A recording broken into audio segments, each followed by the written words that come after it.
सभी बच्चों को मेरा प्यार भरा नमस्कार। तो बच्चों, ऊंचाई और दूरी में हम प्रश्नावली 9.1 में 1 से 8 तक के सभी प्रश्न पिछली वीडियो में हल कर चुके हैं। तो इस वीडियो में हम 8 से आगे वाले प्रश्नों को हल करेंगे।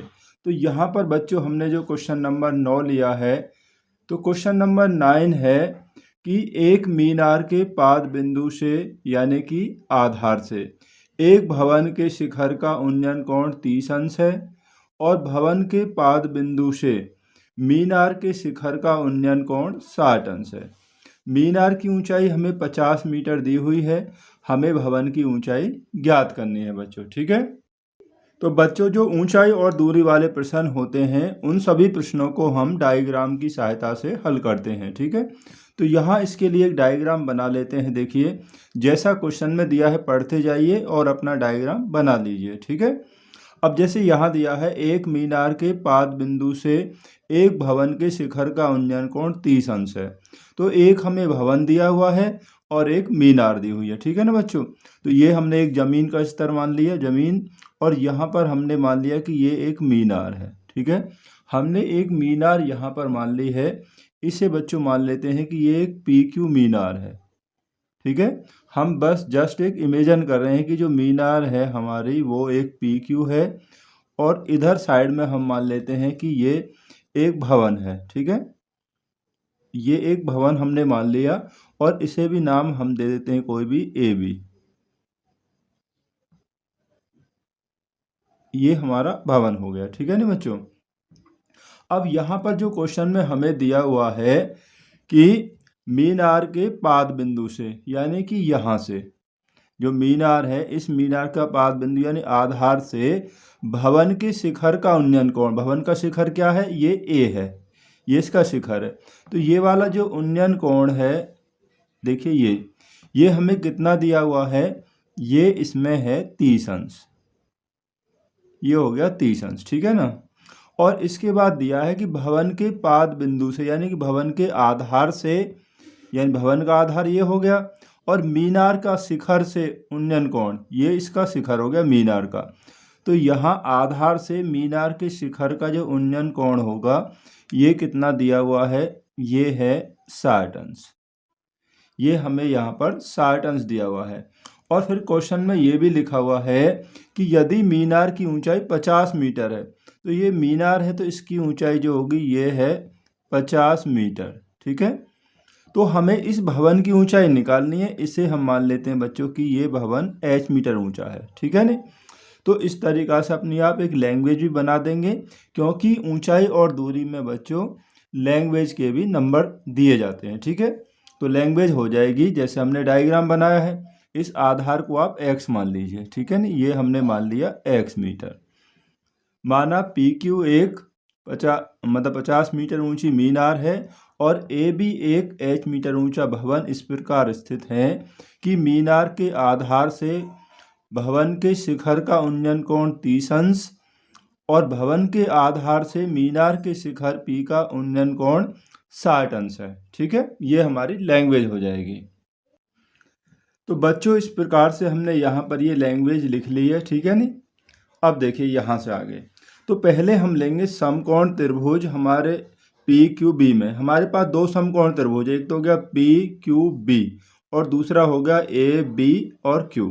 तो समकोण त्रिभुज PB, देखिए PQ और B में, ठीक है, PQB में ये हमारा कोण है 60 अंश।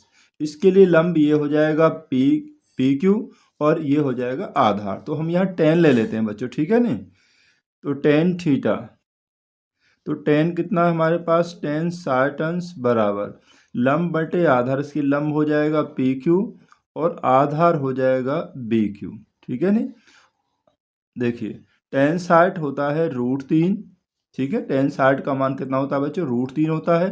PQ कितना दिया है, मीनार की ऊंचाई जो है 50 मीटर है हमारे पास और आधार है इसका X। ठीक है, यहाँ से अगर हम यहाँ 1 मान लीजिए और क्रॉस मल्टीप्लाई अगर आप करोगे तो ये हो जाएगा कि √3x बराबर ये हो गया 50। ठीक है, √3x 50 हो गया, तो x बराबर हो जाएगा 50 बटा √3। ठीक है, 50/√3।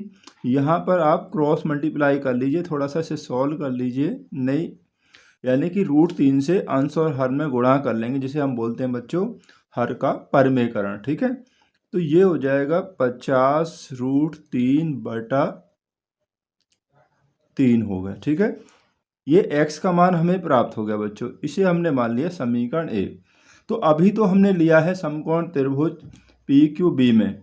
अब इसके बाद हम दूसरा जो त्रिभुज है ना हमारा, उसमें ले लेंगे। अब हम लेंगे समकोण त्रिभुज ABQ में।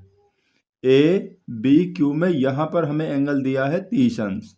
ठीक है, और इसके लिए लंब हो जाएगा AB और आधार हो जाएगा कितना, x हो जाएगा। ठीक है ना बच्चों,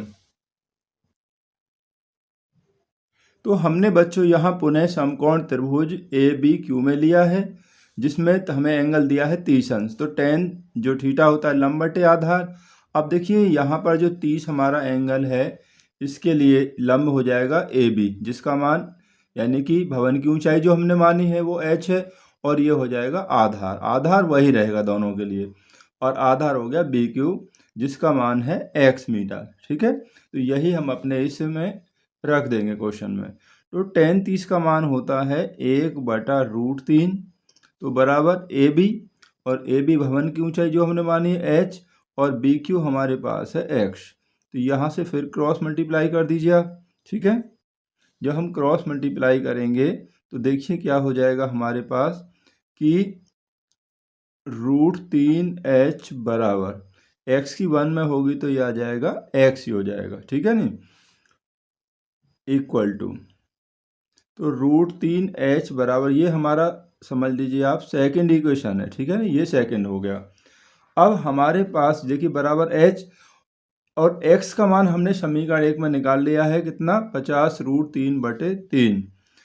तो यहाँ x का मान रख देंगे 50√3/3। तो यहाँ लिख देंगे कि x का मान रखने पर, ठीक है, या x का मान रखने पर,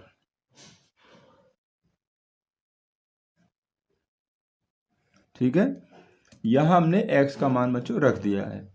अब देखिए √3 से हम इस √3 को बच्चों कैंसिल कर सकते हैं। ठीक है, तो जब √3 से √3 हमने कैंसिल कर लिया है, तो बच्चों देखिए यहाँ हम कर लेते हैं हम, तो ये h बराबर, तो h बराबर कितना आ जाएगा, ये हो गया 50/3। ठीक है, h का मान 50/3, या h बराबर 50 में 3 का भाग दीजिए तो ये हो जाएगा 16×3 = 48, बचेंगे 2/3 मीटर।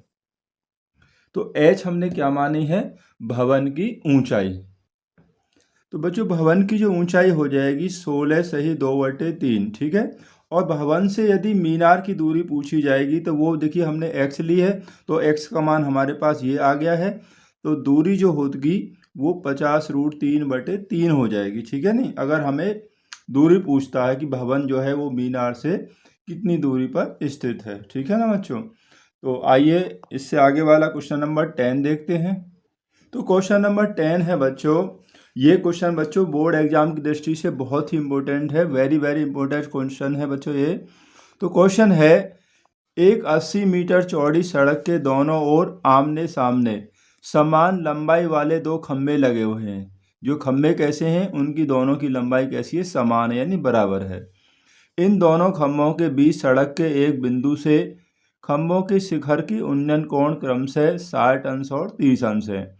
खंभों की ऊंचाई और खंभों से बिंदु की दूरी ज्ञात कीजिए। ठीक है ना बच्चों, तो यहाँ हमें खंभों की ऊंचाई बतानी है और खंभों से बिंदु की जो दूरी बतानी है, जो बिंदु कहाँ पर है, सड़क पर है। ठीक है नहीं, तो इसके लिए एक डायग्राम यहाँ पर हम बना लेते हैं बच्चों। ठीक है, देखिए बच्चों इस डायग्राम को बड़े ही ध्यान से आप समझ लीजिए कि डायग्राम जो है यहाँ वो कैसे बनेगा। ठीक है नहीं, क्योंकि डायग्राम अगर गलत हो गया तो हमारा क्वेश्चन भी गलत हो जाएगा। तो बच्चों हम यहाँ मान लेते हैं कि ये जो BC है, ये हमने BC एक सड़क मान ली जो कि कितनी है, जो कि 80 मीटर चौड़ी है बच्चों। ठीक है, BC हमने एक 80 मीटर चौड़ी सड़क मान ली। इसके दोनों तरफ खंभे लगे हुए हैं। पहला खंभा है AB, जिसे हम मान लेते हैं कि वो खंभा h मीटर ऊंचा है, और जो दूसरा खंभा है वो हो गया हमारे पास बच्चों, उसे मान लिया CD, और खम्भों की जो ऊंचाई वो बराबर है, तो ये भी हमारा कितना हो जाएगा, H मीटर ऊंचा ही हो जाएगा। अब यहाँ सड़क पर कोई बिंदु है, P बिंदु दे रखा है, ठीक है। इस पर कोई बिंदु हमें यहाँ क्या दिया हुआ है कि P एक ऐसा बिंदु है बच्चों कि इस बिंदु P से खम्भों के जो उन्नयन कोण है 60 और 30 अंश है। तो पहले इसका जो उन्नयन कोण हम मान लेते हैं कि ये हमें दिया है कितना, ये 60 अंश दिया हुआ है, ये वाला एंगल। और जो दूसरे इसका जो कोण है खम्भे का यानी कि शिखर का, और इस वाले एंगल को हम मान लेते हैं, मानने की तो क्या है, इसमें दिया हुआ है 60 अंश है, और दूसरा जो एंगल है वो हमें दिया हुआ है कितना, 30 अंश दिया हुआ है, ठीक है नी। अब देखिए यहाँ इसे मान लेते हैं x मीटर, ये इतना, ठीक है। BP को हमने x मान लिया, और पूरी जो सड़क की चौड़ाई 80 मीटर है, तो ये कितना रह जाएगा, ये रह जाएगा 80 माइनस x मीटर, केवल यहाँ तक, कौन सा, यानी कि PC, ये आपका रह जाएगा 80 मीटर, 80 माइनस x मीटर, ठीक है ना बच्चों।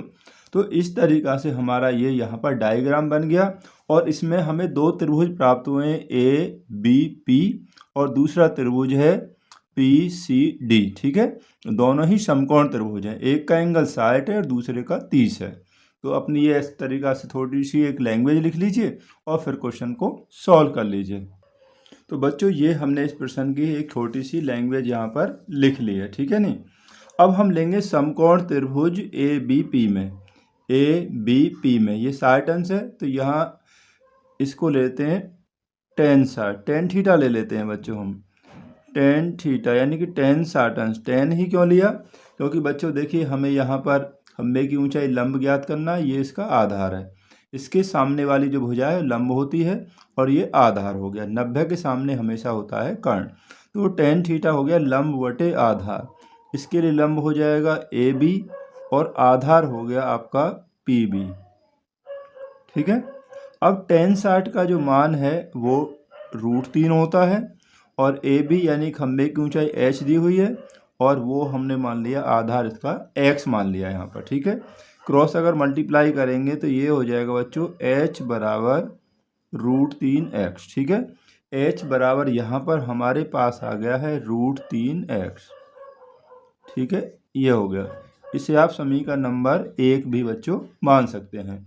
अब हमारे पास जो दूसरा त्रिभुज है कौन सा, ये वाला PCD, ठीक है, उन्हें हम समकोण त्रिभुज PCD में लेंगे अब, ठीक है। तो PCD में tan 30 अंश, क्योंकि यहाँ पर देखिए एंगल जो हमें दिया ना बच्चों, तो एंगल है इसका 30 अंश, ठीक है। तो इसके लिए लंब हो जाएगा कौन सा, CD जो H है, और आधार ये हो जाएगा आपका CP, ठीक है, जो 80 माइनस कितना है X है, ठीक है, नहीं, जो 80 माइनस X दिया है बच्चों, ठीक है। तो देखिए, तो लंब CD और आधार हो गया हमारे पास यहाँ पर PC, tan 30 यानी कि 1/√3 होता है बराबर, और ये खंभे की ऊंचाई रहेगी CD, और PC 80 माइनस X, ठीक है, ये हो गया। यहाँ से फिर क्रॉस मल्टीप्लाई कर दीजिए आप, जब हम यहाँ क्रॉस मल्टीप्लाई करेंगे तो हमारे पास यहाँ हो जाएगा कितना बच्चों कि √3h बराबर 80 माइनस x हो गया, ठीक है। √3h बराबर हो गया 80 माइनस x हो गया। अब यहाँ पर देखिए समीकरण 1 से h का मान हमारे पास है कितना है, √3x है, तो h का मान हम यहाँ रख देते हैं 3 गुणा h का मान यानी कि √3x, तो बराबर 80 माइनस x। तो यहाँ पर आप लिख देंगे कि h बराबर √3x, ठीक है, ये हम यहाँ पर यूज कर रहे हैं। तो इसकी गुणा करेंगे कितना आ जाएगा, यानी कि 3x, x को धर ले आइए, ये प्लस का हो जाएगा बराबर 80, ठीक है। √3 की √3 में गुणा करेंगे तो 3 हो जाएगा, इस x को हम यहाँ पर ले आए हैं, 3 और 1 कितना हो जाएगा, यानी कि 4x बराबर 80 हो गया। तो x का मान हमें निकालना है, ठीक है नहीं। x का मान हम निकालेंगे, देखिए बच्चों यहाँ पर कर लेते हैं, ठीक है। 4x बराबर 80 है तो x बराबर हो जाएगा 80 में 4 से भाग देंगे तो x की वैल्यू हमारे पास हो जाएगी 20। तो x का मान कितना आ गया, 20 आ गया, ठीक है। ये हमें x की वैल्यू प्राप्त होगी बच्चों, ठीक है। अब हम x का जो मान है उसे समीकरण किस में रख देंगे, 1 में रख देंगे बच्चों, ठीक है। x का मान समीकरण 1 में हम रखेंगे और समीकरण 1 हमारे पास है h बराबर √3x, ठीक है। तो h बराबर √3 और x का मान अभी कितना है, 20 आया है, तो h बराबर हो गया कितना, 20√3, ठीक है। और h बराबर 20√3 हो गया और h हमने क्या माना है, h हमारा है बच्चों खम्भे की ऊंचाई। तो दोनों खम्भों की जो ऊंचाई है वो तो समान है, ठीक है। तो ये खम्भों की ऊंचाई हो जाएगी और जो x है वो पहले खम्भे से बिंदु P की दूरी हो जाएगी, ठीक है। तो बच्चों जो खम्भों की जो ऊंचाई हो जाएगी, दोनों खम्भों की ऊंचाई समान है, तो एक की 20√3 मीटर है तो दूसरे की ऊंचाई भी 20√3 मीटर ही हो जाएगी। और पहले खम्भे से बिंदु की दूरी P है और P का मान, जो बिंदु की जो दूरी, बिंदु P की जो दूरी है वो x मीटर है और x का मान आ गया 20, ठीक है ना। और दूसरे जो खम्भे की जो से P की जो दूरी है वो हमने कितनी ली है, 80 माइनस x है, ठीक है। तो 80 में से x का मान 20 हम घटा देंगे तो वो आ जाएगी कितनी, 60 मीटर, ठीक है नहीं। तो वो 60 मीटर आ जाएगी। तो इस तरीक़ा से हमारा ये क्वेश्चन पूरा यहाँ पर कंप्लीट हो गया बच्चों, ठीक है नहीं। बहुत ही अच्छा प्रश्न है बच्चों और बोर्ड एग्जाम्स में ये क्वेश्चन कई बार पूछा भी गया है, ठीक है।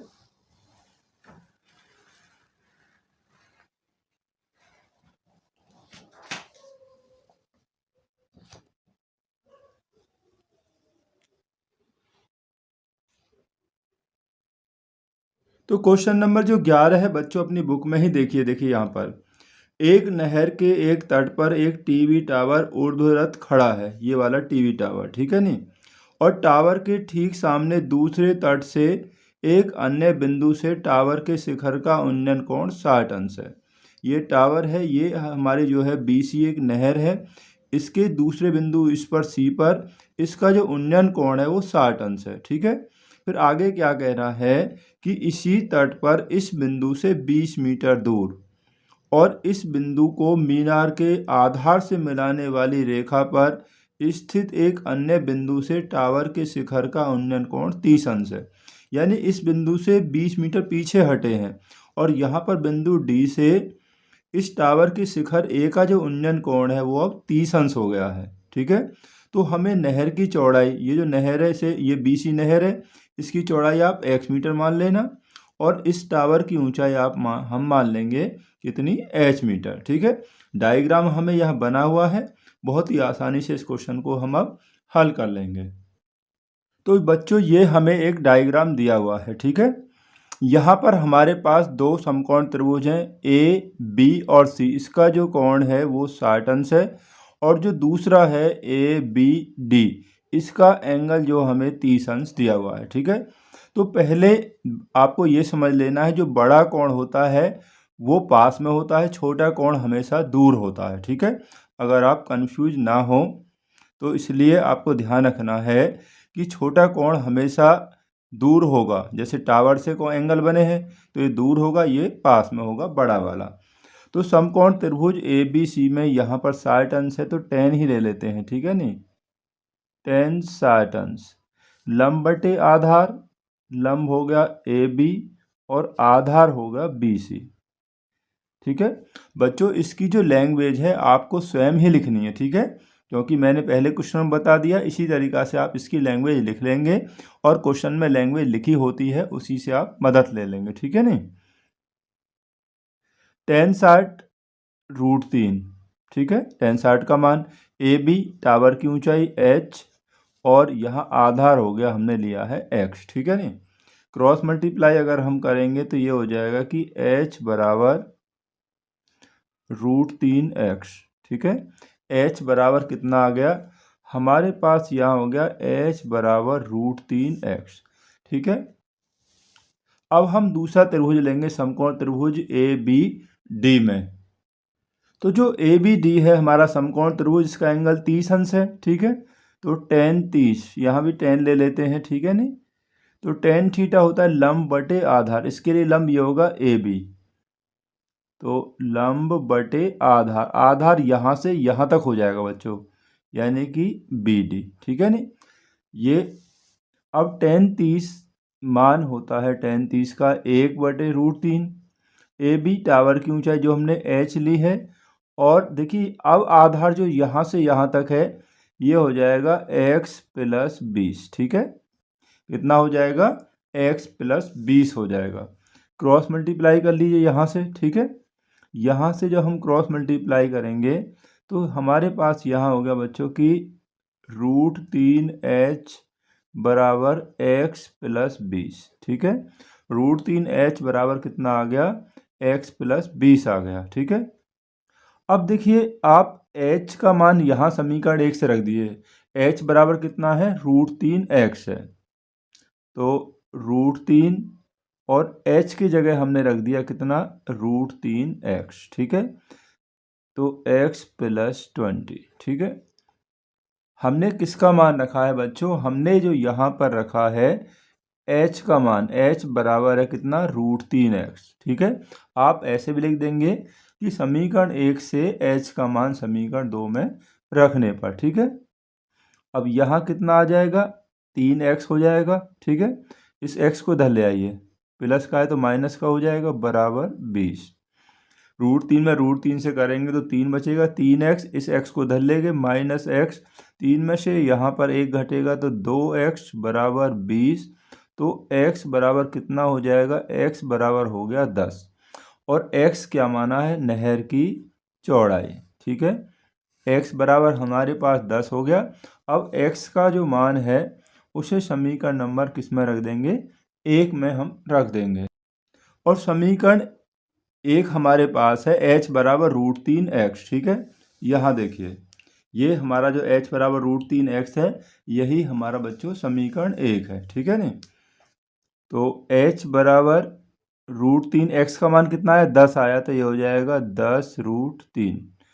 तो ये हमारे पास जो h निकल के आया, ये क्या है बच्चों, ये है टावर की ऊंचाई। ठीक है नहीं, ये क्या है, टावर की ऊंचाई है। ठीक है, तो टावर की ऊंचाई हो जाएगी 10√3 मीटर, और नहर की जो चौड़ाई है वो हो जाएगी कितनी, 10 मीटर। तो ठीक है ना बच्चों, ये मैंने क्वेश्चन यहाँ पर कंप्लीट कर लिए हैं।